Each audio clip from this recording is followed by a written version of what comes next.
Capital of the world is the most amazing idea. After World War II, I think emerging from the Second World War, there was just such a felt need for a central place where the nations of the world could come together and secure the peace, which seems natural enough. But what intrigued me were the places that came out of the woodwork at the end of the war to present themselves as potentially the capital of the world. I think it's so natural to us today to say, oh, the United Nations is in New York. That's where it should be. That's where it's always been. But that was really an open question. And it seems perfectly natural that big cities would want to be the capital of the world, like Chicago and San Francisco and New Orleans and St. Louis and Philadelphia and Boston. But what amazed me most were the places we would not even think of as being in contention. Places like the Black Hills of South Dakota, where a man named Paul Bellamy came forward and just went from being a transportation company operator to being a booster for his region to become the capital of the world.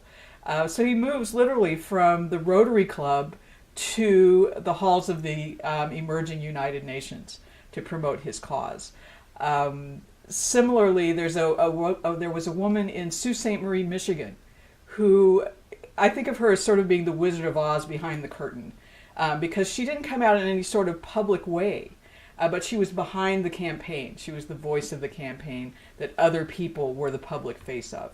Her name was Stella Nova Osborne, and later she went on to build her own career in international service. And the third one that I always remember is a man named Ben Choate from Oklahoma, who promoted Tuscaloosa, Oklahoma to be the capital of the world. And like so many of these, they strike us right now as just being absurd. But the interesting thing about tracing these stories was to uncover the fact that they were not absurd at all to the people who promoted their causes. Ben Choate promoted Tuscaloosa, Oklahoma, because it was the capital of the Choctaw Nation. He was a member of the Choctaw Nation. And so he promoted that as a matter of social justice. That why shouldn't the United Nations come to a place that would represent oppressed people?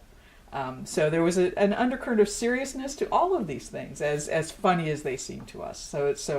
I think those drew me into the story as much as any.